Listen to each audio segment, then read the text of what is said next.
दोस्तों नमस्कार।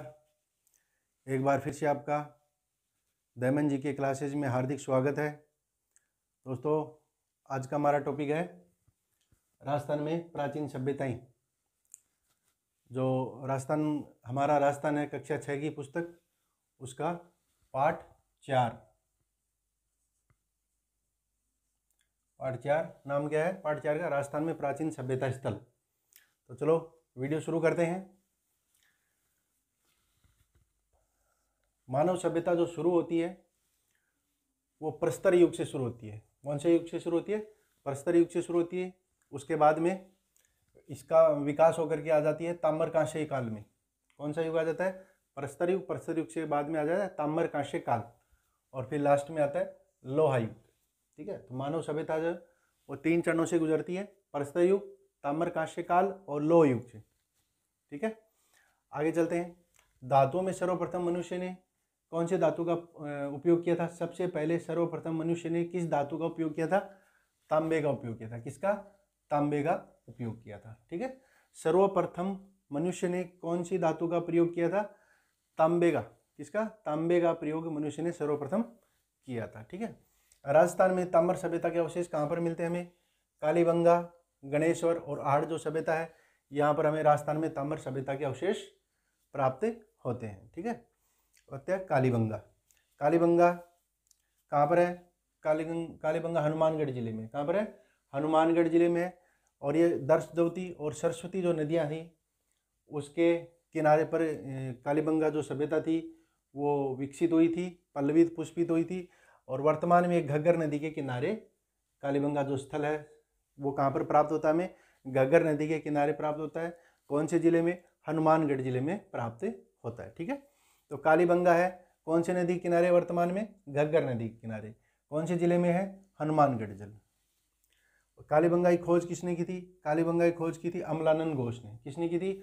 अमलानंद घोष ने कालीबंगा की खोज की थी। ठीक है, उत्खनन कार्य किसने करवाया? यहाँ पर बीबी लाल और बीके थापर ने कालीबंगा में उत्खनन कार्य करवाया था। किसने करवाया था? बीबी लाल और बीके थापर ने कालीबंगा में उत्खनन का कार्य करवाया था। हमें यहाँ पर कालीबंगा की मुख्य विशेषताएं हैं, क्या क्या चीज़ें यहाँ पर हमें मिलती हैं? यहाँ पर ईंटों का प्रयोग के साक्ष्य हमें मिले हैं। किसके साक्ष्य? ईंटों के प्रयोग के साक्ष्य मिले हैं। लकड़ी व ईंटों की नालियाँ यहाँ पर प्राप्त होती हैं। ठीक है, इसके अलावा चबूतरे पर अग्निकुंड यहाँ पर होता है। अग्निकुंड यानी कि वेदिकाएँ हैं। दुर्ग के अवशेष मिले हमें। किसके अवशेष मिले? दुर्ग के अवशेष मिले हैं। जोती हुई खेती के भूमि के साक्ष्य मिले हैं। ठीक है, जोते हुए खेत के साक्ष्य मिले हैं। समकोण पर काटते दोहरे जोते हुए खेत के साक्ष्य हमें यहाँ से मिलते हैं कालीबंगा से। इसके अलावा गाय के मुख के प्याले मिले हैं। ठीक है, गाय के मुख के प्याले मिले हैं। तांबे के बैल मिले हैं। यहाँ पर हमें क्या मिले हैं? तांबे के बैल मिले हैं। कांस्य के दर्पण, मुंह देखने के लिए तांबे के हमें यहाँ पर मिलते हैं, दर्पण मिलते हैं। हाथी दांत का कंगा मिलता है। क्या मिलता है?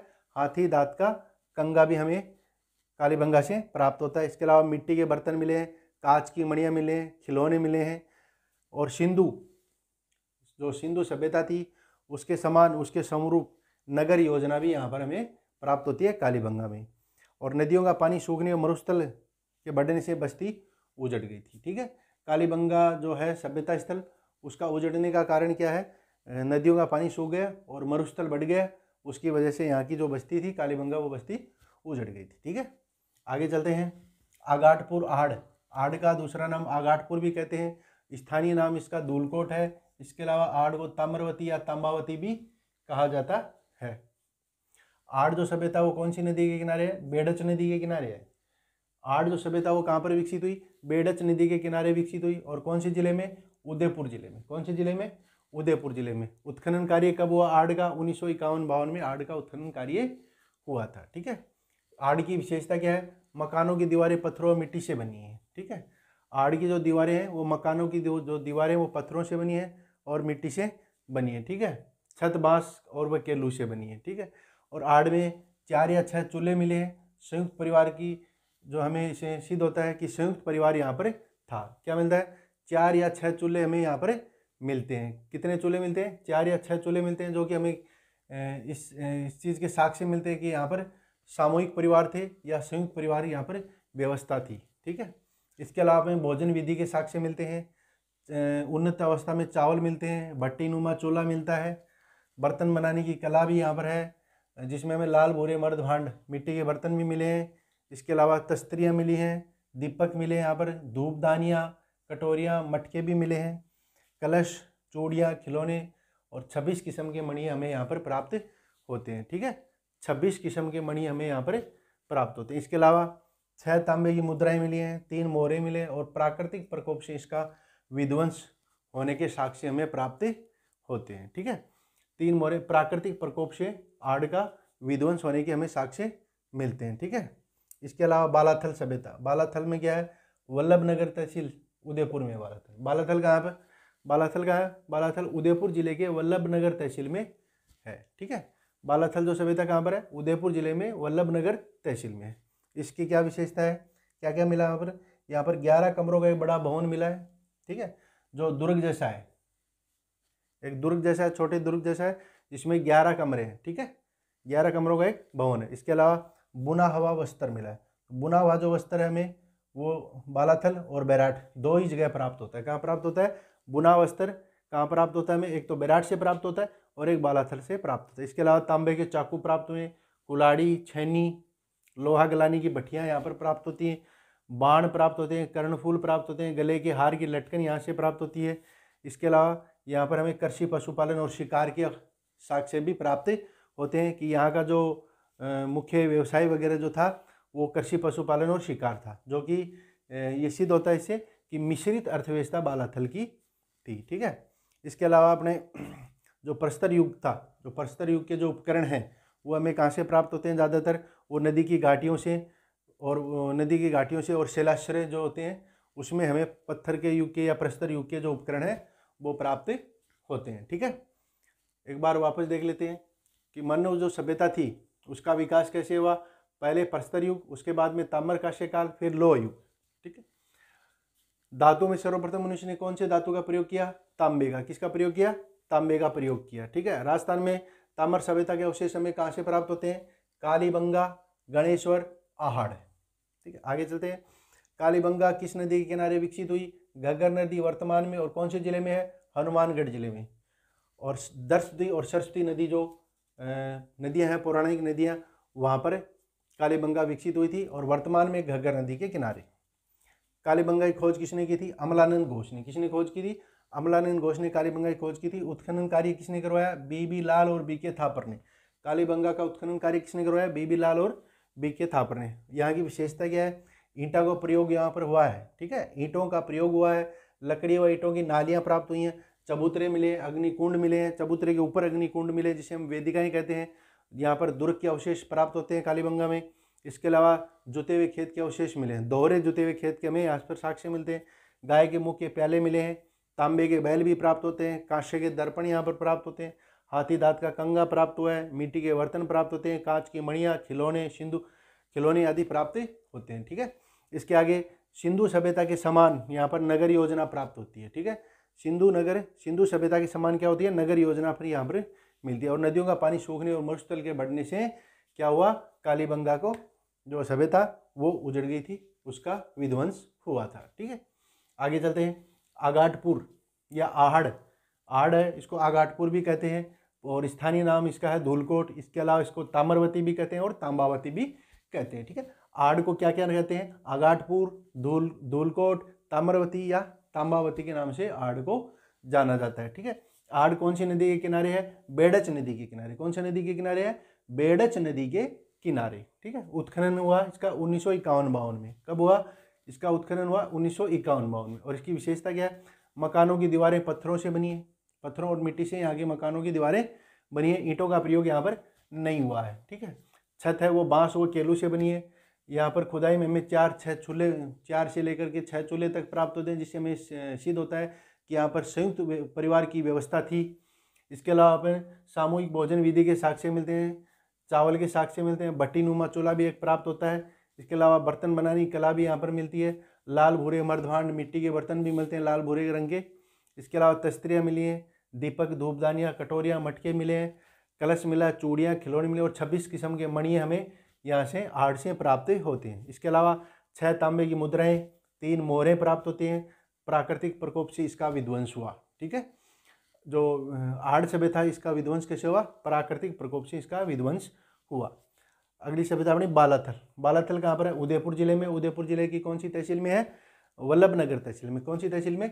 वल्लभनगर तहसील में। ठीक है, यहाँ पर हमें 11 कमरों का बड़ा भवन मिला है जो कि एक दुर्ग के जैसा है, हम एक दुर्ग इसको कह सकते हैं। इसके अलावा है बुना हुआ वस्त्र मिला है। क्या मिला है? बुना हुआ वस्त्र मिला है। और बुना हुआ वस्त्र हमें एक तो बैराट से प्राप्त होता है और एक बालाथल से, दो जगह से बुना हुआ जो वस्त्र है वो प्राप्त होता है, एक तो बैराट से और एक बालाथल से।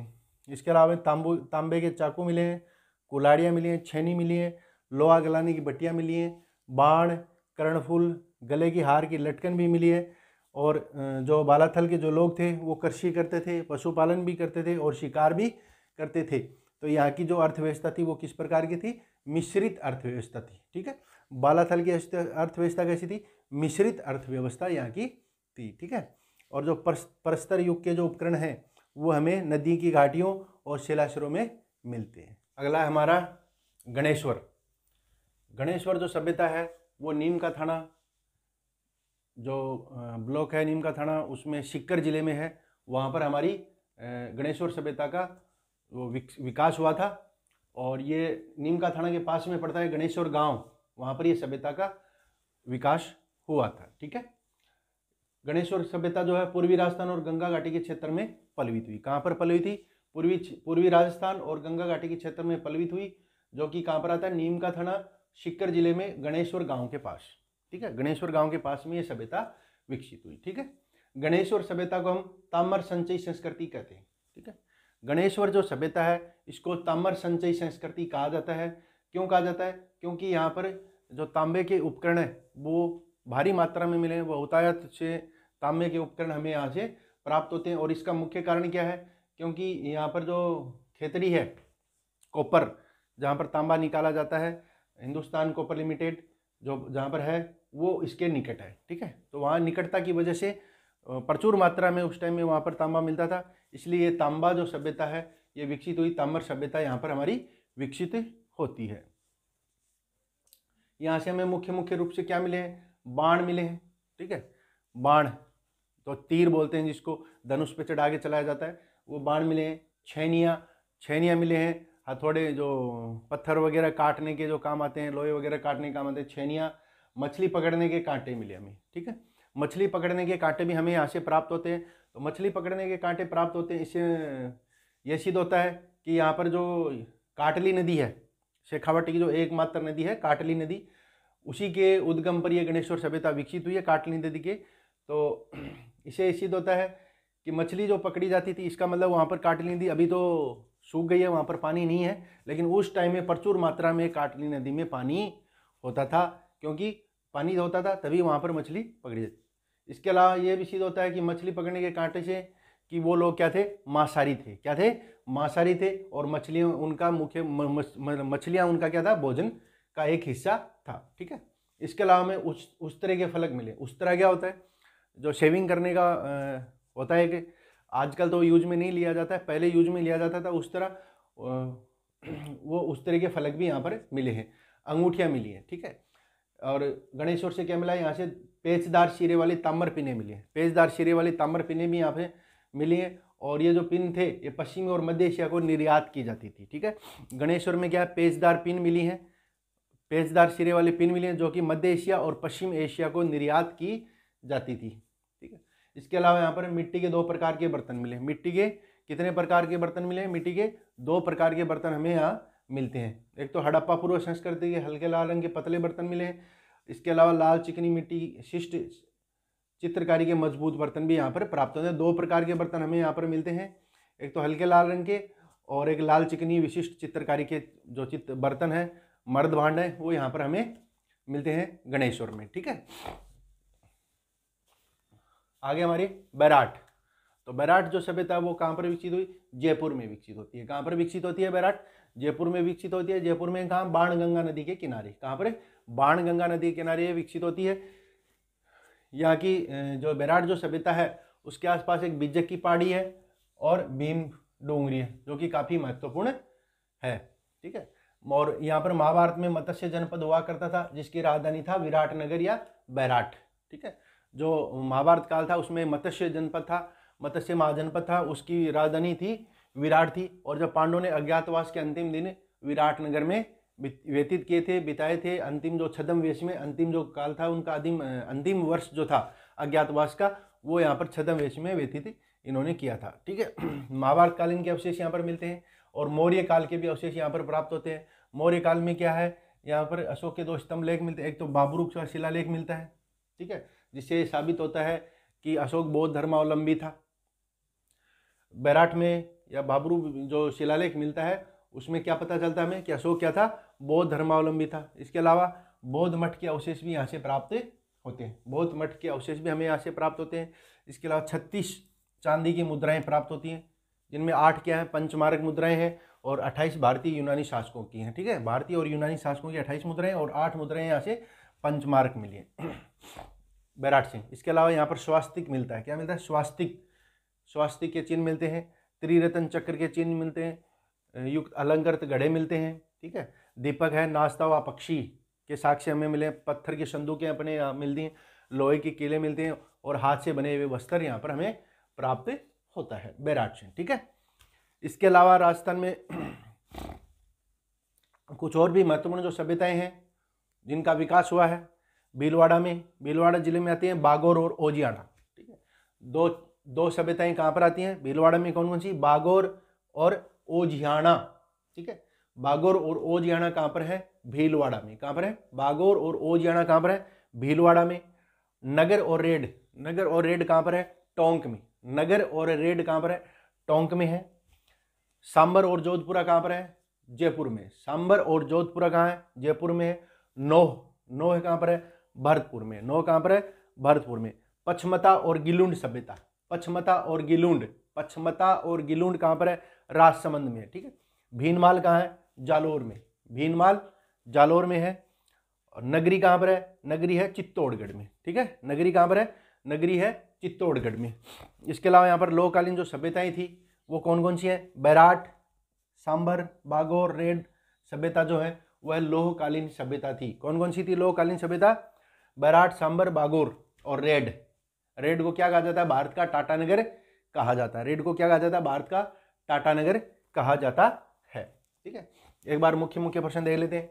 गणेश्वर सभ्यता का विकास कहाँ हुआ, नीम का थाना कहाँ पर है, सीकर जिले में। कौन सी नदी के किनारे, काटली नदी के किनारे। कौन सी नदी के किनारे, काटली नदी के किनारे गणेश्वर सभ्यता का विकास होता है। गणेश्वर कहाँ पर है, नीम का थाना में। नीम का थाना कहाँ है, सीकर जिले में। ठीक है, ताम्र संचयी संस्कृति कहा जाता है। ताम्र संचयी संस्कृति किसको कहा जाता है, ताम्र संचयी संस्कृति गणेश्वर सभ्यता को कहा जाता है। ताम्र संचयी संस्कृति किसको कहा जाता है, गणेश्वर सभ्यता को कहा जाता है। ताम्र संचयी संस्कृति क्यों कहा जाता है, क्योंकि तांबे के बहुत ज़्यादा उपकरण यहाँ पर प्राप्त होते हैं। और तांबे के बहुत ज़्यादा उपकरण यहाँ क्यों प्राप्त होते हैं, क्योंकि यहाँ पर जो खेतड़ी कॉपर की जो माइंस हैं वो नज़दीक है, इसलिए यहाँ के जो लोग थे वो तांबा, उनके आसपास तांबा प्रचुर मात्रा में पाया जाता था, इसीलिए यहाँ के लोग जो थे वो तांबे का उपयोग करते थे। ठीक है, और मध्य एशिया और पश्चिम एशिया को तांबे का यहाँ से निर्यात, जो उपकरण थे, जो शीरे वाली पिन थी, पलक वाली पिन थी, पिनों का और अन्य कई प्रकार के जो तांबे के उपकरण थे, ये पश्चिम एशिया और मध्य एशिया को क्या करते थे, निर्यात करते थे। ठीक है, इसके अलावा बैराट कहाँ पर है, जयपुर में। कौन सी नदी किनारे, बाणगंगा नदी किनारे। कौन सी नदी किनारे, बाणगंगा नदी के किनारे है। ठीक है, और यहाँ पर 2 पहाड़ियाँ प्रसिद्ध हैं, बीजक की पहाड़ी और भीम डूंगरी महत्वपूर्ण है। और यहाँ पर हमें क्या मिलता है, बाबरू शिलालेख मिलता है।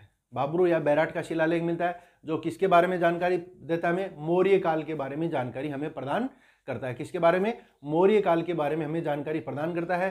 क्या पता चलता है, बाबरू अभिलेख में क्या पता चलता है कि सम्राट अशोक क्या था, बौद्ध धर्मावलंबी था। ठीक है, और महाभारतकालीन अवशेष भी हमें यहाँ से प्राप्त होते हैं। जो मत्स्य महाजनपद था उसकी राजधानी थी विराटनगर यानी कि बैराट।